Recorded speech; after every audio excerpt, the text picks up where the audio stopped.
दुनिया में बैठे सारे दर्शकों को प्यार भरी सत श्री अकाल। मैं सिमरनजीत सिंह चीमा ते तुसी देख रहे हो 24 बंब टीवी। संघर्ष पूरा जोरां ते है और संघर्ष दे विच हर वर्ग जिहड़ा जुड़दा जा रहा है। उत्थे ही खालसा सेवा सोसाइटी जिहड़ी कैनेडा वडमुल्ले योगदान पा रही है। खालसा सेवा सोसाइटी दे जिहड़े आगू कैनेडा अमेरिका दे विच बैठे है वो सारे वीर साडे जिहड़े पूरा मोढे नाल मोढा जोड़ के किसानी संघर्ष दे विच वो अपना जिहड़ा वो योगदान दे रहे हैं। सो आपां गलबात करांगे किसानी संघर्ष दे विच किस तरह नाल किस वे नाल किस ढंग दे नाल जिहड़ा कैनेडा दी जिहड़ी खालसा सेवा सोसाइटी है वो किस तरह वर्क कर रही है। सो गलबात करांगे। आपां नूं जिहड़ा पहली इंफॉर्मेशन है जिहड़ी वो है इन्हां ने टेंट जिहड़ा सजाया होया है और टेंट दे विच जे गल करां पूरी सुविधा जिहड़ी किसानां दे लई वो दित्ती गई है। मैं कैमरामैन कहूँगा भी अंदर आ जाओ।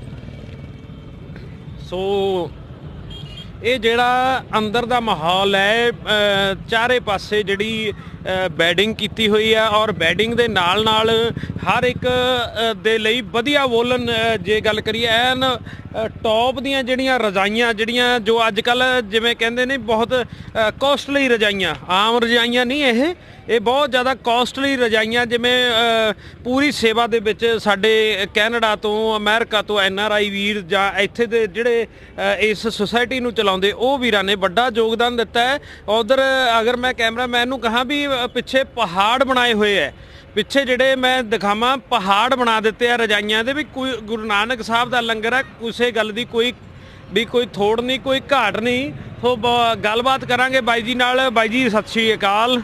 वाहिगुरू जी का खालसा वाहिगुरू जी की फतेह जी। वाहिगुरू जी का खालसा वाहिगुरू जी की फतेह जी। बाई जी की नाम है अपना ते कित्थों बिलोंग करदे हो? दास ਗਿਆਨੀ ਗੁਰਮੀਤ ਸਿੰਘ ਲੁਧਿਆਣਾ ਸਿੱਖ ਪ੍ਰਚਾਰਕ ਹਾਂ ਜੀ। ਗੁਰਬਾਣੀ ਦੀ ਵਿਆਖਿਆ ਕਰਦਾ ਤੇ ਬਾਕੀ ਕੌਮ ਦੀ ਸੇਵਾ ਵਿੱਚ ਲੱਗੇ ਹੋਏ ਹਾਂ। ਸੋ ਗਿਆਨੀ ਜੀ ਸੰਘਰਸ਼ ਪੂਰੇ ਜ਼ੋਰਾਂ ਦੇ ਉੱਤੇ ਹੈ ਤੇ ਪੂਰੇ ਹਰ ਵਰਗ ਦੇ ਲੋਕ ਆਏ ਹੈ ਤੇ ਰੰਗ ਬਰੰਗੀ ਦੁਨੀਆ ਇੱਥੇ ਇਕੱਠੀ ਹੋਈ ਹੈ। ਕਿਵੇਂ ਦੇਖਦੇ ਹੋ ਸਾਰੇ ਸੰਘਰਸ਼ ਨੂੰ? ਹਾਂਜੀ ਕਿਉਂਕਿ ਅਸੀਂ ਬਚਪਨ ਤੋਂ ਹੀ ਦੇਖਦੇ ਆ ਰਹੇ ਹਾਂ ਕਿ ਜਿਹੜੇ ਪੋਲੀਟੀਕਲ ਲੋਕ ਨੇ ਉਹਨਾਂ ਨੇ ਹਮੇਸ਼ਾ ਸਾਨੂੰ ਧਰਮ ਦੇ ਨਾਂ 'ਤੇ ਵੰਡਣ ਦੀ ਰਾਜਨੀਤੀ ਕੀਤੀ ਹੈ। ਪਰ ਮੈਂ ਪਿਛਲੇ ਕਾਫੀ ਦਿਨਾਂ ਤੋਂ ਇੱਥੇ ਬਾਰਡਰ 'ਤੇ ਪਹੁੰਚਿਆ ਹੋਇਆ।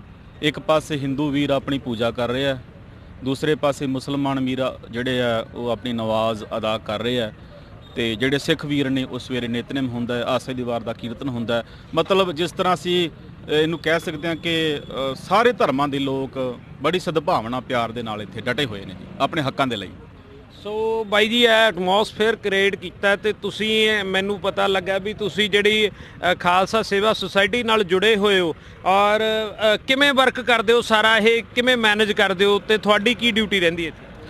ਦੇਖੋ ਵੀਰ ਜੀ ਮੈਨੇਜ ਦਾ ਇਸ ਤਰ੍ਹਾਂ ਹੈ ਵੀ ਹਰੇਕ ਇੱਕ ਵਿਅਕਤੀ ਦਾ ਆਪਣਾ ਖਾਸ ਯੋਗਦਾਨ ਹੁੰਦਾ। ਜਿਸ ਤਰ੍ਹਾਂ ਕਿਉਂਕਿ ਸਾਨੂੰ ਤੇ ਗੁਰਮਤ ਦੀ ਜਿਹੜੀ ਗੁੜਤੀ ਗੁਰੂ ਸਾਹਿਬ ਵੱਲੋਂ ਮਿਲੀ ਹੋਈ ਹੈ, ਨਾਲੇ ਗੁਰੂ ਸਾਹਿਬ ਦਾ ਸੰਦੇਸ਼ ਵੀ ਹੈ ਕਿ ਏਕ ਪਿਤਾ ਏਕਸ ਕੇ ਹਮ ਬਾਰਕ ਤੂੰ ਮੇਰਾ ਗੁਰਹਾਈ। ਸੋ ਮਾਨਵਤਾ ਦੇ ਭਲੇ ਦੇ ਲਈ ਅਸੀਂ ਸਾਰੇ ਮਿਲ ਕੇ ਇੱਕ ਦੂਜੇ ਦੇ ਨਾਲ ਜਿਵੇਂ ਅਸੀਂ ਕਹਿ ਸਕਦੇ ਹਾਂ ਕਿ ਸੰਪਰਕ ਵਿੱਚ ਰਹਿ ਕੇ ਬੜੇ ਪਿਆਰ ਚਾਅ ਦੇ ਨਾਲ ਸਾਰੀ ਸੇਵਾ ਨਿਭਾ ਰਹੇ ਹਾਂ। ਬਹੁਤ ਸਾਰੇ ਸਿੰਘ ਨਾਲ ਜੁੜੇ ਹੋਏ ਜੀ, ਆਮ ਪਬਲਿਕ ਵੀ। ਸੋ ਚਾਰੇ ਪਾਸੇ ਜਿਹੜਾ ਰਜ਼ਾਈਆਂ ਦੇ ਪਹਾੜ ਬਣੇ ਪਏ ਐ ਐਨ ਮਖਮਲੀ ਸੇਜਾਂ ਕਹਿ ਸਕਦੇ ਆ ਇਹਨਾਂ ਨੂੰ। ਮਖਮਲੀ ਸੇਜਾਂ ਦੇ ਉੱਤੇ ਜਿਹੜੇ ਸਾਡੇ ਕਿਸਾਨ ਵੀਰ ਰੋਡਾਂ ਦੇ ਉੱਤੇ ਪੂਰਾ ਟੈਂਟ ਜਿਹੜਾ ਤਰਪਾਲਾਂ ਦੇ ਨਾਲ ਕਵਰ ਕੀਤਾ ਗਿਆ ਹੈ ਔਰ ਟੈਂਟ ਦੇ ਵਿੱਚ ਜਿਹੜੀ ਲਾਈਟਿੰਗ ਕੀਤੀ ਗਈ ਹੈ, ਲਾਈਟ ਜਿਹੜੀ ਉਹ ਸੈੱਟ ਕਰੀ ਹੋਈ ਹੈ ਔਰ ਚਾਰਜਿੰਗ ਪੁਆਇੰਟ ਵਗੈਰਾ ਸਭ ਦੀ ਜਿਹੜੀ ਸੁਵਿਧਾ ਉਹ ਪ੍ਰੋਪਰ ਦਿੱਤੀ ਗਈ ਹੈ। ਸੋ ਆਪਾਂ ਨਾਲ ਦੀ ਨਾਲ ਤੁਹਾਨੂੰ ਹੋਰ ਜਿਹੜੀਆਂ ਸੇਵਾ ਸੁਸਾਇਟੀ ਦੇ ਜਿਹੜੇ ਪੂਰੇ ਕੰਮ ਉਹਨਾਂ ਬਾਰੇ ਜਿਹੜੀ ਜਾਣਕਾਰੀ ਦੇਵਾਂਗੇ। ਮੈਂ ਕੈਮਰਾਮੈਨ ਨੂੰ ਕਹੂੰਗਾ ਵੀ ਉਹ ਸਾਹਮਣੇ ਦੇਖੋ ਨਵੀਆਂ ਬ੍ਰਾਂਡ ਲੁੱਕ ਦੀਆਂ ਨਵਾਂ ਜਮਾਂ ਅਨਟੱਚ ਜਿਹਨੂੰ ਆਪਾਂ ਕਹਿ ਦਈਏ ਨਿਊ ਔਰ ਬ੍ਰਾਂਡਡ ਚੀਜ਼ਾਂ ਜਿਹੜੀਆਂ ਬ੍ਰਾਂਡਡ ਰਜਾਈਆਂ ਜਿਹੜੀਆਂ ਤੁਹਾਡੇ ਸਨਮੁਖ ਹੈ। ਸੋ ਦੇਖੋ ਕਿਸਾਨੀ ਦੇ ਵਿੱਚ ਕਿਸਾਨੀ ਸੰਘਰਸ਼ ਦੇ ਵਿੱਚ ਸਾਡੇ NRI ਵੀਰਾਂ ਦੀ कैनेडा सेवा सोसाइटी की बड़ी जी हमायत है, बड़ा योगदान है और साडे नाल एक सिंह साहब बैठे हैं। सो गलबात करांगे उन्हां नाल। आ जाओ कैमरामैन साहब अगे आ जाओ। बाई जी सत श्री अकाल। सत श्री अकाल जी। बाई जी की नाम है, कित्थों आए हो? बलविंदर सिंह लुधियाने तो आए जी। बाई जी उरे किन्ने दिन तो? उरे 26 तरीक तो ही है जी। अच्छा लगातार डटे हो? हाँ जी हाँ जी। ਤੇ ਇੱਥੋਂ ਦਾ ਐਟਮੋਸਫੇਅਰ ਬਣਿਆ ਕਿਵੇਂ ਦੇਖਦੇ ਹੋ ਸਾਰੇ ਇਸ ਪੰਡਾਲ ਨੂੰ?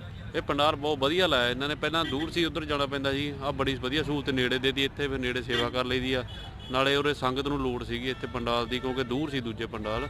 ਬਹੁਤ ਵਧੀਆ, ਰਾਤ ਨੂੰ ਸਾਰਾ ਫੁੱਲ ਹੋ ਜਾਂਦਾ। ਇਹ ਰਾਤ ਨੂੰ ਫੁੱਲ ਹੋ ਜਾਂਦਾ ਸਾਰਾ? ਫੁੱਲ ਹੋ ਜਾਂਦਾ ਜੀ ਰਾਤ ਨੂੰ। ਤੇ ਕਿਸੇ ਪ੍ਰਕਾਰ ਦੀ ਕੋਈ ਦਿੱਕਤ ਪਰੇਸ਼ਾਨੀ ਪੰਡਾਲ ਦੇ ਵਿੱਚ? ਨਹੀਂ, ਕੋਈ ਦਿੱਕਤ ਨਹੀਂ ਹੈਗੀ ਜੀ। ਜਮਾ ਐਨ ਵਧੀਆ ਨੀਂਦ ਆਉਂਦੀ ਹੈ? ਪੂਰੀ ਫੁੱਲ ਵਧੀਆ ਆਉਂਦੀ ਹੈ। ਅਸੀਂ ਤਾਂ ਘਰੇ ਨਹੀਂ ਆਉਂਦੀ ਹੈਗੀ। ਅਸੀਂ ਤਾਂ ਕਹਿੰਦੇ ਮੋਦੀ ਛੇਤੀ ਕਰੇ ਨਾ, ਇੱਥੋਂ ਜਾਣ ਨੂੰ ਨਹੀਂ ਦਿਲ ਕਰਦਾ। ਅੱਛਾ। ਤੇ ਠੰਡ ਤਾਂ ਨਹੀਂ ਕੋਈ ਕਰਦੀ ਤੰਗ?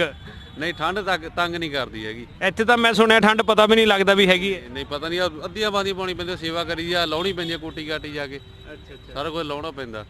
ਸੋ ਇਹ ਸਨ ਸਾਡੇ ਨਾਲ ਸਾਡੇ ਵੀਰ ਜੋ ਰਾਤ ਸਮੇਂ ਉਹ ਪ੍ਰੋਟੈਸਟ ਦੇ ਵਿੱਚ, ਸੰਘਰਸ਼ ਦੇ ਵਿੱਚ ਜਿਹੜੇ ਸੇਵਾਵਾਂ ਦਿੰਦੇ ਆ, ਦਿਨ ਦੇ ਵਿੱਚ ਰੈਸਟ ਕਰਦੇ ਆ, ਔਰ ਰੈਸਟ ਦੇ ਨਾਲ ਸੇਵਾ ਜਿਹੜੀ ਉਹ ਕਰਦੇ ਆ, ਔਰ ਦਿਨ ਦੇ ਵਿੱਚ ਹੁਣ ਜਿਹੜੀ ਰੈਸਟ ਕਰ ਰਹੇ ਹੈ।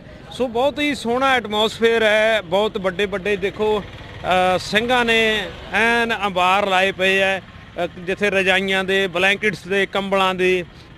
ਔਰ ਨਾਲ ਗੱਲ ਕਰੀਏ ਵੀ ਕੈਨੇਡਾ ਸੇਵਾ ਸੁਸਾਇਟੀ ਦੇ ਜਿੰਨੇ ਜਿਹੜੇ ਵਰਕਰਸ ਨੇ ਉਹ ਬਹੁਤ ਤਨਦੇਹੀ ਨਾਲ ਮਿਹਨਤ ਕਰ ਰਹੇ ਹੈ। ਔਰ ਨਾਲ ਹੀ ਇਹ ਦਿਖਾਵਾਂ, ਜੇ ਆਪਾਂ ਬਾਹਰ ਚੱਲ ਜਾਈਏ, ਰੋਡ ਦੇ ਉੱਤੇ ਹੈ ਕੁੰਡਲੀ ਬਾਰਡਰ ਹੈ, ਔਰ ਰੋਡ ਦੇ ਉੱਤੇ ਜਿਵੇਂ ਮੇਰੇ ਪਿੱਛੇ ਤੁਸੀਂ ਦੇਖ ਰਹੇ ਹੋਗੇ ਵੀ ਖਾਲਸਾ ਸੇਵਾ ਸੁਸਾਇਟੀ ਦਾ ਜਿਹੜਾ ਮੈਡੀਕਲ ਦਾ ਲੰਗਰ ਵੀ ਜਿਹੜਾ ਉਹ ਪ੍ਰੋਪਰ ਚੱਲ ਰਿਹਾ। ਮੈਡੀਕਲ ਦੇ ਵਿੱਚ ਔਰ ਹਰ ਇੱਕ ਟਾਈਪ ਦੀ ਜਿਹੜੀ ਮੈਡੀਸਨ ਉਹ ਇੱਥੇ ਪ੍ਰੋਵਾਈਡ ਕਰਵਾਉਂਦੇ ਆ। ਔਰ ਹੋਰ ਗੱਲਬਾਤ ਕਰਾਂਗੇ ਸਾਡੇ ਨਾਲ ਖਾਲਸਾ ਸੇਵਾ ਸੁਸਾਇਟੀ ਦੇ ਵਿੱਚੋਂ ਜੁੜੇ ਗਿਆਨ ਭਾਈ ਸਾਹਿਬ, ਭਾਈ ਜਸਵੀਰ ਸਿੰਘ ਜੀ, ਸਾਬਕਾ ਜਥੇਦਾਰ ਅਕਾਲ ਤਖਤ, ਉਹ ਸਾਡੇ ਦਰਮਿਆਨ ਜੁੜੇ ਹੈ। ਸੋ ਵਾਹਿਗੁਰੂ ਜੀ ਕਾ ਖਾਲਸਾ, ਵਾਹਿਗੁਰੂ ਜੀ ਕੀ ਫਤਿਹ। ਖਾਲਸਾ ਜੀ, ਕੀ ਹਾਲ ਚਾਲ ਨੇ? ਠੀਕ ਠਾਕ ਹੋ? ਚੜ੍ਹਦੀ ਕਲਾ, ਮਹਾਰਾਜ ਸੱਚੇ ਪਾਤਸ਼ਾਹ ਦੀ ਬਹੁਤ ਕਿਰਪਾ ਹੈ। ਸੋ ਚੜ੍ਹਦੀ ਕਲਾ ਹੀ ਰਹੇ। ਖਾਲਸਾ ਜੀ, ਕਿਵੇਂ ਦੇਖ ਰਹੇ ਹੋ, ਕਿਵੇਂ ਮੈਨੇਜ ਕਰ ਰਹੇ ਹੋ ਇਹ ਸਾਰੇ ਕਾਰੋਬਾਰ ਨੂੰ? ਕਿਉਂਕਿ ਬਹੁਤ ਵੱਡੀ ਜਿਹੜੀ ਜ਼ਿੰਮੇਵਾਰੀ ਹੈ ਅੱਜ ਤੁਹਾਡੇ ਵਰਗੇ ਸੂਝਵਾਨ ਸੱਜਣਾ ਦੇ ਲਈ, ਕਿਉਂਕਿ ਬਹੁਤ ਤਕੜਾ ਸੰਘਰਸ਼, ਇਹ ਰੂਪ ਜਿਹੜਾ ਬਹੁਤ ਤਕੜਾ ਹੋ ਗਿਆ। ਵਰਲਡ ਦੇ ਵਿੱਚ ਐਡਾ ਸੰਘਰਸ਼ ਕਿਤੇ ਹੋਇਆ ਨਹੀਂ। ਸੋ ਕਿਵੇਂ ਦੇਖਦੇ ਹੋ ਸਾਰੀ ਜ਼ਿੰਮੇਵਾਰੀ ਨੂੰ? ਦੇਖੋ, ਇਹ ਜੋ ਸੰਘਰਸ਼ ਹੈ, ਮੈਂ ਸਮਝਦਾ ਗੁਰੂ ਸਾਹਿਬ ਆਪ ਹੀ ਕਿਰਪਾ ਕਰ ਰਹੇ ਆ। ਆਪ ਹੀ ਉਹਨਾਂ ਨੇ ਹਰ ਤਰ੍ਹਾਂ ਦੇ ਵਲੰਟੀਅਰ ਦਿੱਤੇ ਆ, ਜੋ ਟ੍ਰੈਫਿਕ ਨੂੰ ਕੰਟਰੋਲ ਕਰ ਰਹੇ ਆ, ਜੋ ਲੰਗਰਾਂ ਦਾ ਕੰਟਰੋਲ ਕਰ ਰਹੇ ਆ, ਜੋ ਆਵਾਜਾਈ ਦਾ, ਰਿਹਾਇਸ਼ ਦਾ, ਮੈਡੀਕਲ ਸਿਸਟਮ ਦਾ, ਸਟੇਜ ਦਾ, ਹਰ ਤਰ੍ਹਾਂ ਦਾ ਪ੍ਰਬੰਧ ਗੁਰੂ ਸਾਹਿਬ ਆਪ ਵਿੱਚ ਵਰਤ ਕੇ ਕਰਵਾ ਰਹੇ ਨੇ। ਸੋ ਤੁਸੀਂ ਦੇਖਿਆ ਹੀ ਹੈ ਕਿ ਥਾਵਾਂ ਤੇ ਵੱਖ-ਵੱਖ ਸੰਸਥਾਵਾਂ ਨੇ ਆਪਣੇ ਢੰਗ ਨਾਲ, ਕਿਸੇ ਨੇ ਜਲ ਦੀ ਸੇਵਾ, ਕਿਸੇ ਨੇ ਲੰਗਰ ਦੀ ਸੇਵਾ, ਕਿਤੇ ਮੈਡੀਕਲ ਕੈਂਪ ਲੱਗੇ ਨੇ। ਬਹੁਤ ਸਾਰੀਆਂ ਸੰਗਤਾਂ, ਸੰਸਥਾਵਾਂ ਨੇ ਟਾਇਲਟ ਦੀ ਸੇਵਾ ਕੀਤੀ ਹੈ, ਕੋਈ ਗੱਦਿਆਂ ਦੀ ਸੇਵਾ ਕਰਦਾ, ਕੋਈ ਕੰਬਲਾਂ ਦੀ ਸੇਵਾ ਕਰਦਾ ਹੈ।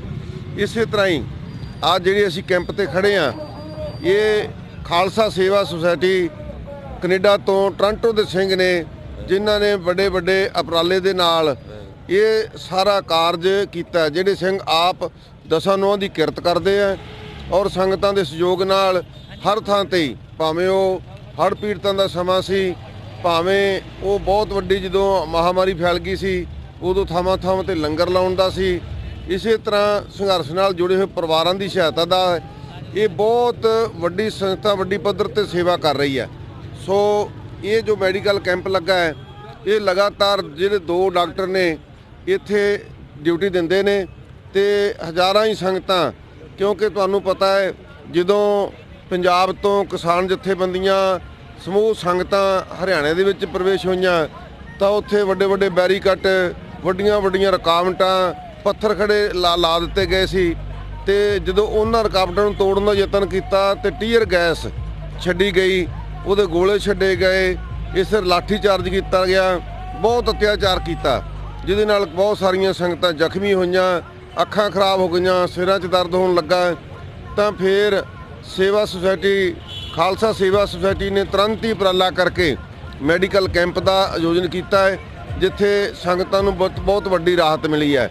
ਤੇ ਨਾਲ ਹੀ ਇਹਨਾਂ ਨੇ ਇੱਕ ਕੈਂਪ ਬਣਾਇਆ, ਜਿੱਥੇ 100 ਬੈੱਡ ਦਾ, 100 ਗੱਦੇ ਦਾ ਇੰਤਜ਼ਾਮ ਕੀਤਾ। ਜਿਨ੍ਹਾਂ ਬਜ਼ੁਰਗਾਂ ਨੂੰ ਰਾਤ ਨੂੰ ਰਹਿਣ ਬਸੇਵਾ ਨਹੀਂ ਬਣਦਾ, ਉਹਨਾਂ ਵਾਸਤੇ ਗੱਦੇ ਲਾਏ ਨੇ। ਹੋਰ ਸੰਗਤਾਂ ਵਾਸਤੇ ਵੱਡੀ ਪੱਧਰ ਤੇ ਕੰਬਲ ਵੰਡੇ ਗਏ ਨੇ, ਜਰਾਬਾਂ, ਇਸੇ ਤਰ੍ਹਾਂ ਸਾਬਣ, ਟੁੱਥਪੇਸਟ, ਇਸੇ ਤਰ੍ਹਾਂ ਸਾਈਨਾਈਟ, ਬਹੁਤ ਸਾਰੀਆਂ ਚੀਜ਼ਾਂ ਨੇ ਇਸ ਸੇਵਾ ਸੁਸਾਇਟੀ ਨੇ ਜਾਰੀ ਕੀਤੀਆਂ, ਜਿਹਦੇ ਵਲੰਟੀਅਰ ਦਿਨ ਰਾਤ ਸੇਵਾ ਕਰਦੇ ਨੇ। ਸੋ ਸੈਨੀਟਾਈਜ਼ਰ ਵਾਸਤੇ ਪਹਿਲਾਂ ਥੋੜੀ ਮੁਸ਼ਕਲ ਆਈ ਸੀ, ਪਰ ਜਦੋਂ ਇਹਨਾਂ ਨੇ ਆਪਣੇ ਕੈਂਪ ਦੇ ਵਿੱਚ ਹੱਥਾਂ ਦੇ ਉੱਪਰ ਸੈਨੀਟਾਈਜ਼ਰ ਲਾਉਣ ਵਾਸਤੇ ਸਾਰਾ ਪ੍ਰਬੰਧ ਕੀਤਾ, ਤੇ ਫਿਰ ਵੱਖ-ਵੱਖ ਕੈਂਪਾਂ ਤੇ ਹੋਰ ਵੀ ਸਾਰੀਆਂ ਸੰਸਥਾਵਾਂ ਨੇ ਇਹ ਪ੍ਰਬੰਧ ਕੀਤੇ। ਵੈਸੇ ਤਾਂ ਮੈਂ ਪਹਿਲਾਂ ਹੀ ਬੇਨਤੀ ਕੀਤੀ ਹੈ, ਗੁਰੂ ਸਾਹਿਬ ਆਪ ਵਰਤ ਰਹੇ ਨੇ। ਤੁਸੀਂ ਦੇਖਿਆ ਹੈ ਕਿ ਦੁਨੀਆ ਦੇ ਵਿੱਚ ਮਹਾਮਾਰੀ ਫੈਲੀ ਹੋਈ ਹੈ ਜੋ ਕਰੋਨਾ ਵਰਗੀ ਹੈ, ਪਰ ਇੱਥੇ ਏਡੀ ਵੱਡੀ ਸੰਗਤ, ਜਿੱਥੇ ਲੱਖਾਂ ਦਾ ਇਕੱਠ ਹੈ, ਲੱਖਾਂ ਦਾ ਇਕੱਠ ਕੀ ਲੱਖਾਂ ਤਾਂ ਵਹੀਕਲ ਨੇ, ਟਰਾਲੀਆਂ, ਟਰੈਕਟਰ, ਜੀਪਾਂ, ਕਾਰਾਂ, ਬੱਸਾਂ, ਟਰੱਕ, ਮੋਟਰਸਾਈਕਲ, ਤੇ ਤੁਸੀਂ ਹਿਸਾਬ ਲਾ ਸਕਦੇ ਆ ਕਿ ਕਿੰਨੀ ਵੱਡੀ ਸੰਗਤ ਜੁੜੀ ਹੋਈ ਹੈ। ਤੇ ਗੁਰੂ ਸਾਹਿਬ ਆਪ ਹੀ ਇਹਨਾਂ ਬਿਮਾਰੀਆਂ ਤੋਂ ਬਚਾਉਣ। ਜਿੱਥੋਂ ਤੱਕ ਕਿਸਾਨ ਜਥੇਬੰਦੀਆਂ ਦੀਆਂ ਇਹ ਸੰਘਰਸ਼ ਦਾ ਸੰਬੰਧ ਹੈ, ਜੋ ਕਾਲੇ ਕਾਨੂੰਨ ਮੋਦੀ ਸਰਕਾਰ ਨੇ ਲਿਆਂਦੇ ਨੇ, ਸੋ ਇੱਕ ਬਹੁਮਤ ਦੀ ਹੈਂਕੜ ਦੇ ਵਿੱਚ ਕਾਲੇ ਕਾਨੂੰਨ ਬਿਨਾਂ ਕੋਈ ਚਰਚਾ ਕੀਤਿਆਂ, ਬਿਨਾਂ ਕੋਈ ਬਹਿਸ ਕੀਤਿਆਂ, ਇਹ ਕਾਲੇ ਖੇਤੀ ਕਾਨੂੰਨ ਜਿਹੜੇ ਆ ਉਹ ਪਾਸ ਕਰ ਦਿੱਤੇ ਗਏ। ਕਿਸਾਨਾਂ ਨੇ ਸੋਚਿਆ ਕਿ ਸਾਡਾ ਭਵਿੱਖ ਖਤਰੇ ਵਿੱਚ ਹੈ, ਖੇਤੀ ਖਤਰੇ ਵਿੱਚ ਹੈ, ਤਾਂ ਉਹਨਾਂ ਨੇ ਤੁਰੰਤ ਹੀ ਸੰਘਰਸ਼ ਵਿੱਢਿਆ। 2.5 ਮਹੀਨੇ ਪੰਜਾਬ ਦੇ ਵਿੱਚ ਟੋਲ ਪਲਾਜ਼ਿਆਂ ਤੇ ਵੱਖ-ਵੱਖ ਥਾਵਾਂ ਤੇ ਧਰਨੇ ਦਿੱਤੇ ਗਏ। ਜਦੋਂ ਭਾਰਤ ਸਰਕਾਰ ਦੇ ਕੰਨ ਤੇ ਜੂਨ ਸਰਕੀ, ਤਾਂ ਫਿਰ ਪਿਛਲੀ 26 ਤੇ 27 ਨਵੰਬਰ ਨੂੰ ਇਹ ਐਲਾਨ ਕੀਤਾ ਗਿਆ ਸੀ ਕਿ ਅਸੀਂ ਦਿੱਲੀ ਵਿੱਚ ਪ੍ਰਵੇਸ਼ ਕਰਾਂਗੇ, ਦਿੱਲੀ ਨੂੰ 4 ਚੁਫੇਰਿਓਂ ਘੇਰਾਂਗੇ। ਸੋ ਉਦੋਂ ਤੋਂ ਲੈ ਕੇ ਪੰਜਾਬ ਦੇ ਨੌਜਵਾਨਾਂ ਨੇ, ਜਿਹਦੇ ਵਿੱਚ ਗੁਰੂ ਸਾਹਿਬ ਆਪ ਵਰਤੇ, ਇੱਕ ਬਹੁਤ ਵੱਡਾ ਜਲਵਾ ਦਿਖਾਇਆ। ਜਿਵੇਂ ਬਦਨਾਮ ਕੀਤਾ ਜਾ ਰਿਹਾ ਸੀ ਕਿ ਸਮੁੱਚੀ ਜਿਹੜੀ ਪੰਜਾਬ ਦੀ ਜਵਾਨੀ ਹੈ ਉਹ ਨਸ਼ਿਆਂ ਵਿੱਚ ਗਰਸੀ ਗਈ ਹੈ, ਉਹਨਾਂ ਵਿੱਚ ਕੋਈ ਤਾਕਤ ਨਹੀਂ ਰਹੀ, ਪੰਜਾਬ ਖਾਲੀ ਹੋ ਗਿਆ ਹੈ, ਸਾਰੇ ਪੰਜਾਬੀ ਬਾਹਰ ਚਲੇ ਗਏ ਨੇ। ਪਰ ਜਦੋਂ ਵੇਖਿਆ ਕਿ ਸੜਕਾਂ ਦੇ ਉੱਪਰ ਵੱਡੇ ਵੱਡੇ ਬੈਰੀਕੇਡ ਚੁੱਕ ਕੇ ਪੰਜਾਬ ਦੇ ਨੌਜਵਾਨਾਂ ਨੇ ਦਰਿਆਵਾਂ 'ਚ ਸੁੱਟ ਦਿੱਤੇ, ਵੱਡੇ ਵੱਡੇ ਪੱਥਰ ਹਟਾ ਦਿੱਤੇ, ਸਾਰੀਆਂ ਰੁਕਾਵਟਾਂ ਦੂਰ ਕਰਕੇ ਦਿੱਲੀ ਪਹੁੰਚਣ ਵਿੱਚ ਸਫਲਤਾ ਕਾਮਯਾਬ ਕੀਤੀ, ਤਾਂ ਹਿੰਦ ਸਰਕਾਰ ਦੀਆਂ ਅੱਖਾਂ ਖੁੱਲੀਆਂ, ਤਾਂ ਸਾਰੇ ਭਾਰਤ ਦੇ ਵਿੱਚ ਇੱਕ ਜਾਗਰਤੀ ਆਈ। ਤਾਂ ਖਾਸ ਕਰਕੇ ਹਰਿਆਣੇ ਦੇ ਕਿਸਾਨਾਂ ਨੇ, ਹਰਿਆਣੇ ਦੀ ਸੰਗਤ ਨੇ ਦਿਲ ਖੋਲ੍ਹ ਕੇ ਸੇਵਾ ਕੀਤੀ, ਸਾਥ ਦਿੱਤਾ। ਤੇ ਹੁਣ ਤੁਸੀਂ ਦੇਖਦੇ ਆ ਜਿਹੜੀਆਂ ਟਰਾਲੀਆਂ, ਟਰੈਕਟਰ ਲੰਘ ਰਹੇ ਨੇ, ਜੋ ਕੈਂਟਰ, ਟਰੱਕ ਲੰਘ ਰਹੇ ਨੇ, ਇਹ ਸੰਗਤਾਂ ਰਾਜਸਥਾਨ ਤੋਂ ਆ ਰਹੀਆਂ। ਇਸੇ ਤਰ੍ਹਾਂ ਯੂਪੀ ਦੀਆਂ ਸੰਗਤਾਂ ਦੂਸਰੇ ਬਾਰਡਰ ਤੇ ਜੋ ਰੁਕੀਆਂ ਹੋਈਆਂ। ਸੋ ਇਸ ਵਾਸਤੇ ਜਿੱਡੀ ਵੱਡੀ ਪੱਧਰ ਤੇ ਭਾਰਤ ਭਰ ਦੀ ਸੰਗਤ ਦਾ, ਲੋਕਾਈ ਦਾ ਸਾਥ ਮਿਲ ਰਿਹਾ ਹੈ, ਇਹ ਇੱਕ ਆਪਣੇ ਆਪ ਵਿੱਚ ਮਿਸਾਲ ਹੈ। ਫਿਰ ਤੁਸੀਂ ਦੇਖੋਗੇ ਕਿ ਕੋਈ ਕਿਸੇ ਨੂੰ ਉੱਚਾ ਨਹੀਂ ਬੋਲ ਰਿਹਾ, ਕੋਈ ਇੱਥੇ ਝਗੜਾ ਨਹੀਂ ਹੋ ਰਿਹਾ, ਕੋਈ ਚੋਰੀ ਨਹੀਂ ਹੋ ਰਹੀ, ਕਿਤੇ ਟ੍ਰੈਫਿਕ ਜਾਮ ਨਹੀਂ ਹੋ ਰਿਹਾ। ਇਹ ਸਾਰੀ ਗੁਰੂ ਸਾਹਿਬ ਦੀ ਕਿਰਪਾ ਹੈ, ਕਿਉਂਕਿ ਜਿਹੜੀ ਕਿਸਾਨ ਦੀ ਕਮਾਈ ਹੈ, ਇਹ ਇੱਕ ਬੜੀ ਸੱਚੀ ਤੇ ਸੁੱਚੀ ਕਮਾਈ ਹੈ, ਜਿਹਦੇ ਵਿੱਚ ਕੋਈ ਹੇਰਾਫੇਰੀ ਨਹੀਂ, ਜਿਹਦੇ ਵਿੱਚ ਕਿਸੇ ਕਿਸਮ ਦੀ ਮਿਲਾਵਟ ਨਹੀਂ। ਕਿਸਾਨ ਦੀ ਸੱਚੀ ਸੁੱਚੀ ਕਸਾਈ ਇੱਕ ਭਗਤੀ ਆ, ਜੋ ਕਿਰਤ ਕਰੋ, ਨਾਮ ਜਪੋ, ਵੰਡ ਛਕੋ ਦਾ ਸੰਕਲਪ ਹੈ। ਉਹ ਤੋਂ ਸਭ ਤੋਂ ਵੱਡਾ ਇਹ ਕਿਰਤ ਕਰੋ ਦਾ ਜੋ ਕਾਰਜ ਹੈ, ਉਹ ਕਿਸਾਨ ਕਰ ਰਹੇ ਨੇ। ਇਸ ਕਰਕੇ ਜਦੋਂ ਕਿਸਾਨਾਂ ਤੇ ਮਾਰੂ ਬਿੱਲ ਲਿਆਂਦੇ ਗਏ, ਤੇ ਆਪ ਪਰਮਾਤਮਾ ਨੇ ਇਹਨਾਂ ਦੀ ਸਹਾਇਤਾ ਕੀਤੀ ਹੈ। ਤਰ੍ਹਾਂ ਤਰ੍ਹਾਂ ਦੇ ਇਹਨਾਂ ਤੇ ਬਲੇਮ ਲੱਗੇ, ਕਿਤੇ ਇਹਨਾਂ ਨੂੰ ਖਾਲਿਸਤਾਨੀ ਕਿਹਾ, ਕਿਤੇ ਇਹਨਾਂ ਨੂੰ ਅੱਤਵਾਦੀ ਕਿਹਾ, ਕਿਤੇ ਇਹਨਾਂ ਨੂੰ ਵਿਰੋਧੀ ਸਰਕਾਰਾਂ ਦੀ ਸ਼ਹਿ ਕਹੀ, ਕਦੇ ਕੁਝ ਕਿਹਾ, ਪਰ ਭਾਰਤ ਦੀ ਸਾਰੀ ਜਨਤਾ ਨੇ ਆਪ ਨਕਾਰ ਦਿੱਤਾ। ਇੱਥੋਂ ਤੱਕ ਕੁਝ ਹਿੰਦੂ ਵੀਰਾਂ ਨੇ ਕਿਹਾ ਕਿ ਜੇ ਇਹ ਲੋਕ ਖਾਲਿਸਤਾਨੀ ਨੇ ਤਾਂ ਅਸੀਂ ਹਿੰਦੂ ਖਾਲਿਸਤਾਨੀ ਆ, ਤਾਂ ਇਹ ਚੁੱਪ ਕੀਤੇ ਆ। ਸੋ ਇਸ ਵਾਸਤੇ ਹੁਣ ਅਸੀਂ ਅਪੀਲ ਕਰਨੀ ਚਾਹਾਂਗੇ ਕਿ ਜੇ ਅੱਜ ਭਾਰਤ ਸਰਕਾਰ ਚਾਹੁੰਦੀ ਹੈ ਕਿ ਹਿੰਦੁਸਤਾਨ ਵਿੱਚ ਅਮਨ ਰਵੇ, ਇੱਥੇ ਸ਼ਾਂਤੀ ਬਣੀ ਰਵੇ, ਆਪਸੀ ਭਾਈਚਾਰਾ ਬਣਿਆ ਰਵੇ, ਤਾਂ ਲੋਕ ਰਾਜ ਦਾ ਅਰਥ ਕੀ ਹੁੰਦਾ ਹੈ? ਜਿਹਦੇ ਵਿੱਚ ਜਿਹੜੇ ਰਾਜ ਦੇ ਵਿੱਚ ਲੋਕਾਂ ਦੀ ਰਾਏ ਹੋਵੇ। ਜਿਹੜੀ ਲੋਕ ਰਾਏ ਹੈ ਉਹ ਇਹਨਾਂ ਬਿੱਲਾਂ ਦੇ ਜੋ ਪਾਸ ਕੀਤੇ ਆ, ਇਹਨਾਂ ਤੋਂ ਉਲਟ ਹੈ। ਇਸ ਵਾਸਤੇ ਡੈਮੋਕ੍ਰੇਸੀ ਹੋਰ ਕੀ ਹੁੰਦੀ ਆ? ਡੈਮੋਕ੍ਰੇਸੀ ਇਹ ਨਹੀਂ ਹੁੰਦੀ ਕਿ ਸਾਡੇ ਕੋਲ ਇੱਕ ਵਾਰੀ ਬਹੁਮਤ ਆ ਗਿਆ ਤੇ ਜੋ ਮਰਜ਼ੀ ਜ਼ੁਲਮ ਕਰੀਏ, ਲੋਕਾਂ ਦਾ ਗਲਾ ਘੁੱਟ ਦਈਏ। ਪਰ ਹੁਣ ਜੋ ਇੱਕ ਰਾਏ ਬਣੀ ਹੈ, ਸਾਰੇ ਭਾਰਤ ਦੇ, ਕੀ ਮਜ਼ਦੂਰ ਹੈ, ਕੀ ਵਪਾਰੀ ਹੈ, ਕੀ ਮੁਲਾਜ਼ਮ ਹੈ, ਕੀ ਦੁਕਾਨਦਾਰ ਹੈ, ਸਭ ਦੀ ਇੱਕ ਰਾਏ ਬਣੀ ਹੈ ਕਿ ਇਹ ਕਿਸਾਨਾਂ ਦੀਆਂ ਜਿਹੜੀਆਂ ਮੰਗਾਂ ਹੈ ਉਹ ਤੁਰੰਤ ਭਾਰਤ ਸਰਕਾਰ ਨੂੰ ਮੰਨ ਲੈਣੀਆਂ ਚਾਹੀਦੀਆਂ। ਜਿਹੜਾ ਪ੍ਰਧਾਨ ਮੰਤਰੀ ਮੋਦੀ ਹੈ, ਉਹਨੂੰ ਵੀ ਆਪਣੀ ਹਠਧਰਮੀ ਛੱਡ ਕੇ, ਆਪਣਾ ਹੰਕਾਰ ਛੱਡ ਕੇ, ਆਪਣੀ ਵੈਂ ਛੱਡ ਕੇ ਲੋਕਾਂ ਦਾ ਸਾਥ ਦੇਣਾ ਚਾਹੀਦਾ, ਤਾਂ ਹੀ ਲੋਕ ਰਾਜ ਹੋ ਸਕਦਾ ਹੈ। ਸੋ ਇਹਦੇ ਨਾਲ ਹੀ ਭਾਰਤ ਦੇ ਵਿੱਚ ਅਮਨ, ਸ਼ਾਂਤੀ, ਭਾਈਚਾਰਾ ਬਣਿਆ ਰਹਿ ਸਕਦਾ। ਸੋ ਇਹ ਸਨ ਸਾਬਕਾ ਜਥੇਦਾਰ ਅਕਾਲ ਤਖਤ ਭਾਈ ਸਾਹਿਬ ਭਾਈ ਜਸਵੀਰ ਸਿੰਘ ਜੀ, ਜਿਨ੍ਹਾਂ ਨੇ ਪੂਰਾ ਜਿਹੜਾ ਸੁਚੱਜੇ ਢੰਗ ਨਾਲ ਪੂਰੇ ਸੰਘਰਸ਼ ਦੀ ਜਿਹੜੀ ਕਾਇਆ ਨੂੰ ਇਹ ਆਪਣੇ ਲਫ਼ਜ਼ਾਂ ਦੇ ਵਿੱਚ ਪਰੋਇਆ। ਸੋ ਹਰ ਇੱਕ ਕਿਸਾਨ ਦਾ, ਹਰ ਇੱਕ ਇੱਥੇ ਜੋ